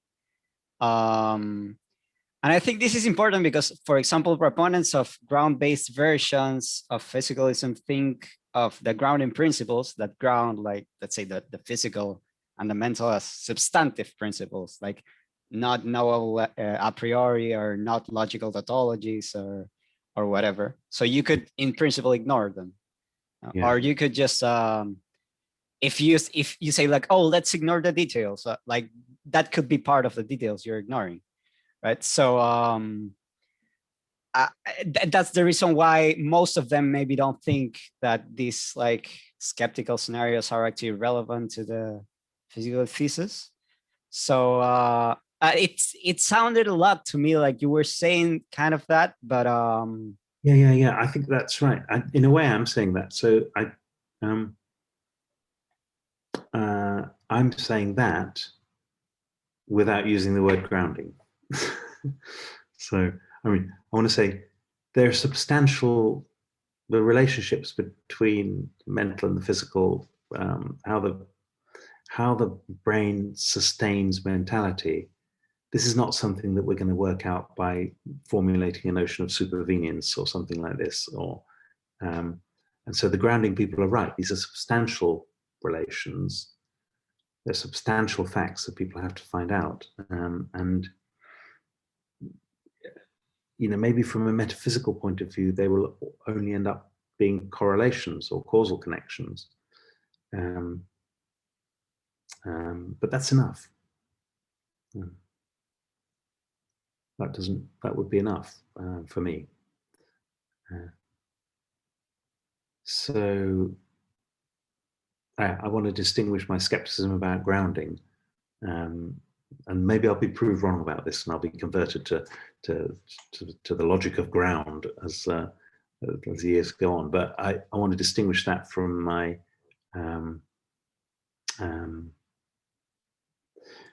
opposition to necessary connections, or to a priori connections, or kind of, yeah. Thank you. Jaime. Yeah, so this is very rough, and it's also connected to like the idea of saying more about what conceivable means. So my rough idea is that, if I understood you correctly, you're thinking that the physicalist is not in a position to conceive the zombie hypothesis, but it seems like other people are in the position to conceive the zombie hypothesis. So maybe one way of getting clearer on the notion of conceivability is thinking that conceivability is always with respect to an agent or a class of agents. So in that case, there might be one way of resisting your argument if the people who like the zombie argument, they use one more precise notion of conceivability, which is linked to a specific kind of agent, right? And they grant you that certain kinds of agents, physicalists, are not in a position to conceive, but others are. And that might work. I'm not saying it works, but I don't know the details. But so in short, it's like maybe different versions of conceivability work for the argument and some work for your arguments. So that's interesting.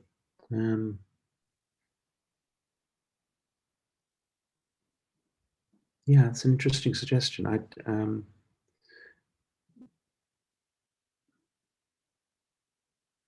Because what I have in mind by thinking that it's conceivable, that a zombie would be conceivable for certain people, is that if you are, if you are a Cartesian dualist, then you've got your substantial conception of the soul, and you think that can come apart from the body, and you can tell me, and anything you want to ask me about how that's all connected. I mean, Descartes had some problems when it came to perception and emotion, because he thought they were actually partly bodily involving states. So he got himself tied up in knots there. But for the essence of the mind, he could clearly describe how it was separable from the body. So yeah, so it's conceivable for Descartes because of the assumptions that he brings in. So I wouldn't want to say that it's so much conceivable relative to a group of people, but relative to other assumptions, I suppose. I'd want to make it rather abstract in terms of how the views are connected rather than what individual people are capable of doing. But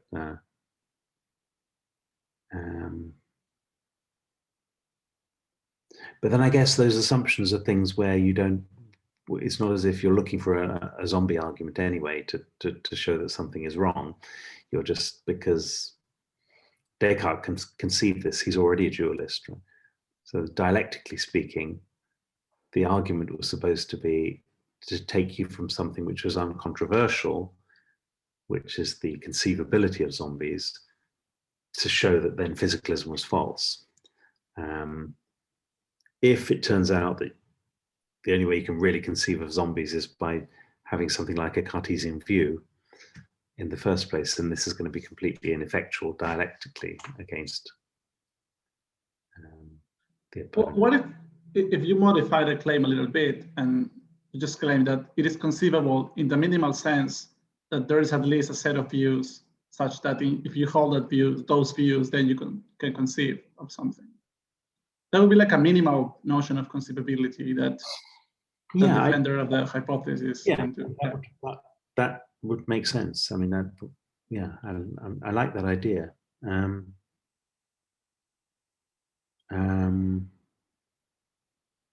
It's just that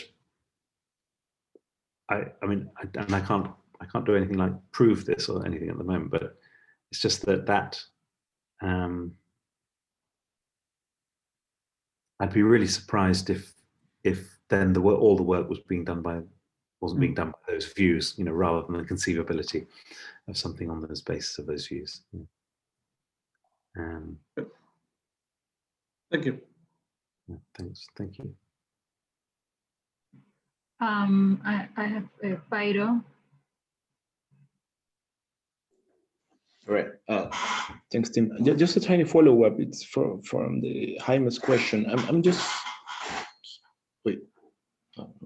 I'm just curious if you would agree that the zombie case it's conceivable to that degree that in a notion of conceivability that doesn't entail the logical possibility. So I just want to know if you would support a notion of conceivability that don't lead to that. I think there has to be such a notion.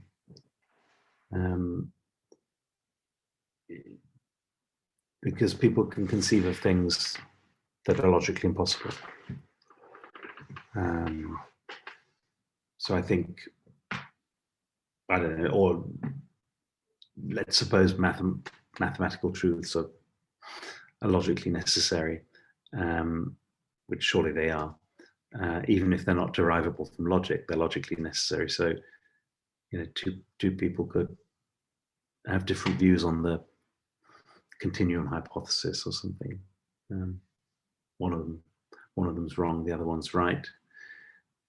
The one who conceives of it to be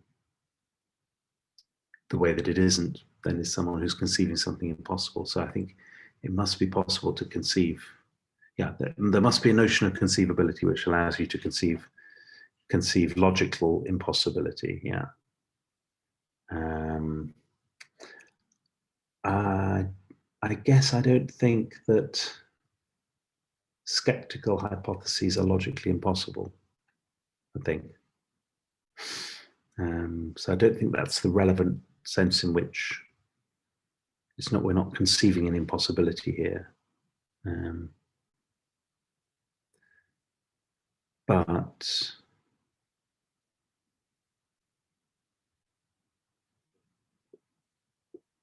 I think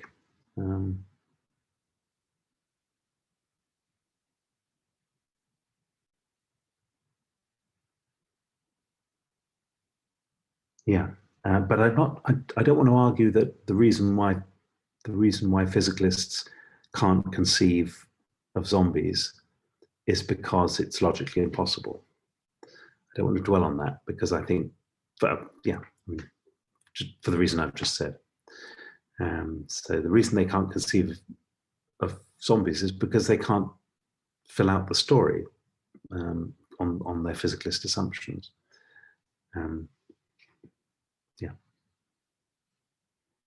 Does that answer your question? Thanks so much. Yeah. Okay, so since there are no more questions, I'll ask the question I wanted to ask. So this will show my ignorance about philosophy of mind, but I was wondering, so about this kind of case. So I was wondering what kind of possibilities are relevant when you're a naturalist and which aren't. So I was thinking, for example, in debates about consequentialism, one of the big arguments against consequentialism is, for example, the evil desires, kind of like, well, but imagine that everybody has these wild, like horrible preferences. And one wonders, like, wow, if that's the only argument against consequentialism, then it seems like I don't know, the consequentialist is fine, right? Like that's not gonna, like, how would that even, right? So I guess I was wondering, like, if it's just the case that when you're a naturalist, certain possibilities are so far off that, like, it doesn't seem like there's nothing we should do about them. Like, if the theory doesn't say anything about, like, how things are or could be in nearby worlds, like, that's what we should be, that's what should come into being. But yeah, I don't know. Yeah. That makes Yeah, I like that analogy. I suppose that's how I do think. That's how I think of naturalism. Find out how things are, and you want to find out how things are in some, not just some very accidentally contingent sense, but you want to see there's some. You want to understand how something like the brain works and how it somehow put our ideas together in a way that we can understand how consciousness could emerge from the brain or the body. And if you do that in a way that doesn't rule out or doesn't say anything about very, very remote possibilities, then that doesn't bother me. Yeah. So it's analogous. Yeah, it's an analogous thing. Yeah. If we can, solve this thing for this world and other close possible worlds. And of course, there aren't any other possible worlds anyway. So we're solving it for this world, but we're not there by having to deal with every single possibility.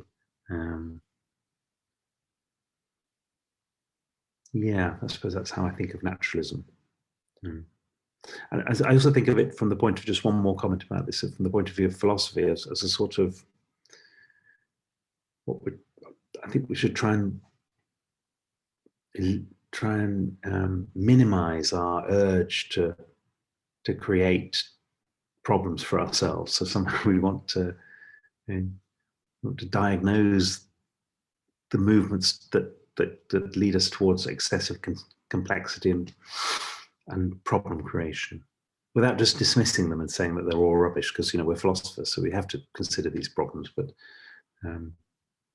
somehow a diagnostic approach. I think I want to say all this without using the word Wittgenstein, because I don't want to. I'm not a follower of Wittgenstein in any way, but I think there's something right about that idea that once you lay out all the facts and all the things, the results of philosophy should be simple.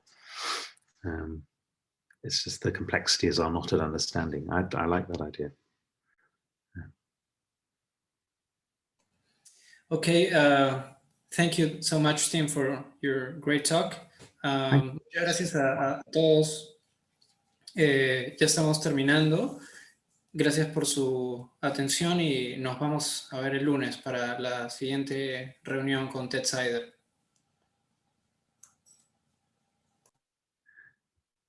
So Edward, you got another link. Yeah. ¿Podemos detener la transmisión ahorita de Facebook?